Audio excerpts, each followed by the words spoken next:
بسم اللہ الرحمن الرحیم سبحان الذي اسرى بعبده ليلا من المسجد الحرام الى المسجد الاقصى الذي باركنا حوله لنريه من آیاتنا انه هو السمیع البصیر۔ صدق اللہ العظیم۔ میرے عزیز دینی بھائیو، اللہ تبارک و تعالی نے اس دنیا آسمان و زمین کو پیدا کیا اور اس کے اندر زمین کے مختلف خطے بنائے اور مختلف اوقات رکھے، اور تمام اوقات میں بھی اور تمام زمین کے خطوں میں بھی بعض کو بعض پر فضیلت عطا کی۔ اوقات کے بارے میں ہم جانتے ہیں کہ مہینوں کے اندر رمضان المبارک کے مہینے کو فضیلت عطا فرمائی، دنوں کے اندر جمعۃ المبارک کو فضیلت عطا فرمائی۔ اسی طرح زمین کے خطوں کے اندر بھی اللہ تبارک و تعالی نے بعض جگہوں کو مستقل فضیلت عطا فرمائی۔ مکۃ المکرمہ کی جگہ، مدینۃ المنورہ کی جگہ، بیت المقدس کی جگہ، کوہ طور کی جگہ، یہ وہ جگہیں ہیں جس کا خصوصیت کے ساتھ اللہ تبارک و تعالی نے اپنے کلام اللہ میں تذکرہ فرمایا۔ انہی جگہوں میں سے ایک جگہ وہ ہے جس کے بارے میں نے آیت کریمہ تلاوت فرمائی، بیت المقدس اور مسجد اقصی۔ اللہ تبارک و تعالی نے اس جگہ کو بھی دوسری جگہوں پر کئی اعتبار سے فضیلت عطا فرمائی ہے، جس کا تذکرہ قرآن کریم میں بھی ہے اور حدیث پاک میں بھی ہے۔ جو آیت کریمہ میں نے تلاوت فرمائی اس میں اللہ تبارک و تعالی نے واقعہ معراج کا تذکرہ فرمایا ہے، اور واقعہ معراج کے تذکرے کے دوران اللہ تبارک و تعالی نے یہ فرمایا کہ ہم نے اپنے بندے محمد صلی اللہ علیہ وسلم کو مسجد الحرام مکۃ المکرمہ سے اس مسجد تک لے گئے، جہاں پر راتوں رات اس مسجد تک لے گئے، اس جگہ تک لے گئے جس کے ارد گرد ہم نے برکتیں کر رکھی ہے، اور اس سے مراد بیت المقدس اور اس کے آس پاس کی جگہ یعنی ملک شام مراد ہے۔ ملک شام میں اللہ تبارک و تعالی نے ظاہری اور باطنی دونوں برکتیں رکھی ہیں۔ یہ بیت المقدس جو مسجد ہے یہ تمام سابقہ انبیاء میں سے کئی انبیاء کا قبلہ رہا ہے، کئی انبیاء کی وہاں پر کیا ہے قبریں ہیں، اس اعتبار سے وہ باطنی برکتوں کو لیے ہوئے ہیں۔ ظاہری برکتیں وہاں پر باغات، وہاں پر نہریں، وہاں پر پیداوار وغیرہ ہمیشہ سے زیادہ ہوتی رہی ہے، یہ اس کی ظاہری برکتیں ہیں۔ اور اس کے اندر اللہ تبارک و تعالیٰ نے مسجد بنائی بیت المقدس، اس مسجد کی بڑی اہمیت ہے۔ 15ویں پارے میں سورہ بنو اسرائیل کے اندر اللہ تبارک و تعالیٰ نے اس مسجد کے متعلق دو قصوں کو بیان فرمایا ہے، اور پھر امت محمدیہ علی صاحب الصلاۃ والسلام کو کچھ نصیحتیں کی ہے۔ بس اسی دو واقعات کو بتلانا اور اس سے امت محمدیہ علی صاحب الصلاۃ والسلام کو کیا نصیحت قرآن کرتا ہے، مجھے یہ بتلانا مقصد ہے۔ قرآن کریم میں وہاں آگے چل کر اللہ تبارک و تعالیٰ نے بنو اسرائیل کے بارے میں فرمایا۔ بنو اسرائیل، یہ اسرائیل یعقوب علیہ السلام کا لقب ہے۔ لقب ہوا کرتا ہے کسی کا ناموں کے ساتھ کسی کا لقب زیادہ مشہور ہو جاتا ہے، تو یہ حضرت یعقوب علیہ السلام کا لقب ہے، اور ان کی تمام اولاد کو بنو اسرائیل کہتے ہیں۔ اور اسی میں کئی سارے انبیاء آئے، حضرت موسیٰ علیہ السلام، حضرت عیسیٰ علیہ السلام وغیرہ سارے انبیاء بنو اسرائیل ہی میں تشریف لائے ہیں۔ تو دو واقعات کو بیان کیا۔ اللہ تبارک و تعالیٰ نے فرمایا وَقَضَيْنَا إِلَىٰ بَنِي إِسْرَائِيلَ فِي الْكِتَابِ لَتُفْسِدُنَّ، کہ ہم نے بنو اسرائیل کو تورات میں یہ بات بتلا دی تھی کہ اگر تم زمین میں فساد پھیلاؤ گے، انبیاء کی بات نہیں مانو گے، شریعت کے مطابق آپ لوگ نہیں چلو گے، تو ہم تم پر ظالم بادشاہوں کو مسلط کریں گے۔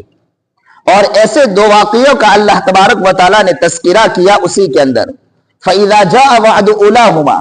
چنانچہ موسیٰ علیہ السلام کی شریعت کا دور چل رہا تھا، اور بنی اسرائیل نے اپنے نبی کی بات کے خلاف چلنا شروع کیا۔ اپنی شریعت کے خلاف چلنا شروع کیا، اپنی منمانی زندگی گزارنا شروع کیا، تو اللہ تبارک و تعالیٰ نے بخت نصر بادشاہ کو ان پر مسلط کیا۔ بخت نصر بادشاہ اپنی فوج لے کر ملک شام پر چڑھائی کرتا ہے، ملک شام پر حملہ کرتا ہے اور بیت المقدس اور وہاں کے مردوں کو قتل کر دیتا ہے، بچوں اور عورتوں کو قید کر دیتا ہے، اور پھر اس کے بعد جتنا سونا جواہرات تھا سب کو جمع کر کے کیا ہے اپنے ساتھ لے جاتا ہے بابل میں۔ حضرت حذیفہ بن الیمان رضی اللہ تعالیٰ عنہ کی روایت ہے، علامہ قرطبی رحمۃ اللہ علیہ نے اپنی تفسیر قرطبی کے اندر اس کو بیان کیا کہ حضرت حذیفہ بن الیمان نے اللہ کے نبی علیہ الصلوۃ والسلام سے سوال کیا کہ بیت المقدس کی اہمیت کیا ہے؟ تو اللہ کے نبی علیہ الصلوۃ والسلام نے فرمایا، اللہ تبارک و تعالیٰ کے گھروں میں ایک ممتاز گھر ہے جس کو سلیمان علیہ الصلوۃ والسلام کے ذریعے اللہ تبارک و تعالیٰ نے سونے، جواہرات اور چاندی سے تعمیر کروایا تھا۔ سلیمان علیہ السلام کے تابع جناتوں اور شیاطین کو کر دیا تھا، اور جناتوں اور شیاطین نے سونے اور جواہرات کے ذریعے اس مسجد کو تعمیر کیا تھا۔ تو پھر حضرت حذیفہ بن الیمان نے سوال کیا کہ آخر وہ خزانے گئے کہاں؟ تو اللہ کے نبی علیہ الصلوۃ والسلام نے یہ واقعہ بیان کیا اور فرمایا کہ بخت نصر بادشاہ نے حملہ کیا تھا اور اپنے ساتھ سارا خزانہ بابل میں لے گیا۔ اس کے بعد انہوں نے اللہ سے توبہ کی،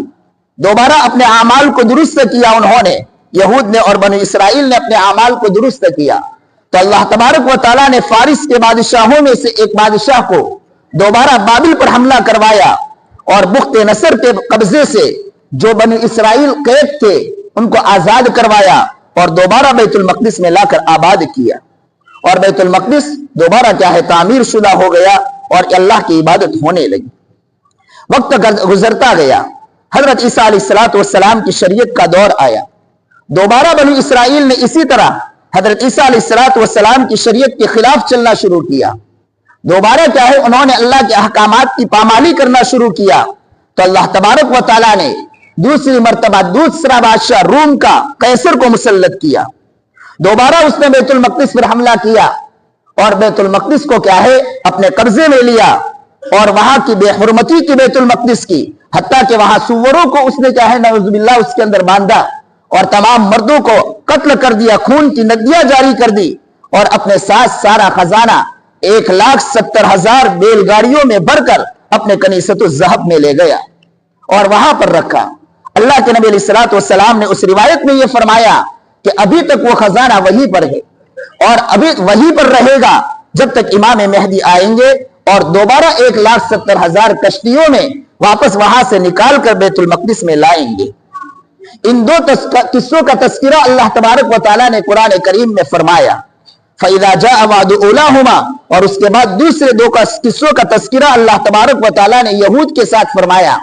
اور پھر آگے کہا عَسَىٰ رَبُّكُمْ أَن يَرْحَمَكُمْ، امید ہے کہ تمہارا پروردگار تم پر رحم کرے، یعنی دوبارہ تم اپنا رویہ بدلو گے، دوبارہ تم اپنی طریقے کو بدلو گے، دوبارہ تم شریعت کے مطابق چلو گے تو اللہ دوبارہ تم کو بیت المقدس میں آباد کرے گا۔ وَإِنْ عُدْتُمْ فَعُدْنَا عَسَىٰ رَبُّكُمْ أَن يَرْحَمَكُمْ وَإِنْ عُدْتُمْ، اور اگر تم دوبارہ ایسا کرو گے تو ہم دوبارہ مسلط کریں گے۔ اور ہوا بھی ایسا، جب آقا انعامدار صلی اللہ علیہ وسلم کی شریعت آئی، دو شریعتیں بتلائی میں نے، موسیٰ علیہ السلام کی شریعت کے خلاف کیا، اللہ نے ان پر حملہ کروایا، عیسیٰ علیہ السلام کی شریعت کے خلاف کیا، اللہ نے حملہ کروایا، تیسری مرتبہ ان حضرات نے آقا انعامدار صلی اللہ علیہ وسلم کی شریعت کے خلاف بھی کیا، نہیں اللہ کے نبی علیہ الصلوۃ والسلام پر ایمان لائے، تو حضرت عمر فاروق رضی اللہ تعالیٰ عنہ کے زمانے میں مسلمانوں نے اس پر حملہ کیا اور اس کا کیا ہے قبضہ کیا۔ لیکن فرق اتنا تھا کہ ان حضرات نے بیت المقدس کی بے حرمتی کی، لیکن مسلمانوں نے جب قبضہ کیا تو بیت المقدس کی بے حرمتی نہیں کی، بیت المقدس کو آباد کیا۔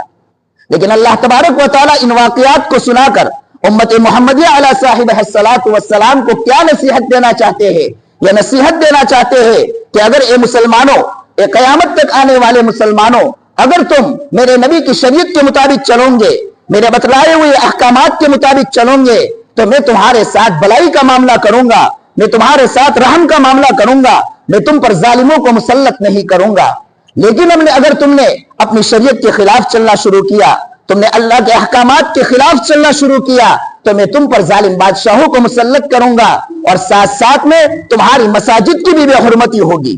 جہاں سزا ظالم بادشاہ مسلط ہوگا تو اس کے ساتھ ساتھ مساجد کی بھی بے حرمتی ہوگی، اور ہم دیکھ رہے ہیں۔ اسی لیے اگر مساجد کی بے حرمتی سے اپنے آپ کو بچانا ہے اور بیت المقدس کی اگر آزادی چاہتے ہیں ہم لوگ، تو ہم کو چاہیے کہ ہم اپنے اعمال کو درست کریں۔ مساجد کی بے حرمتی کا تعلق، بیت المقدس کی آزادی کا تعلق، ان تمام چیزوں کا تعلق ہماری اپنی زندگی سے۔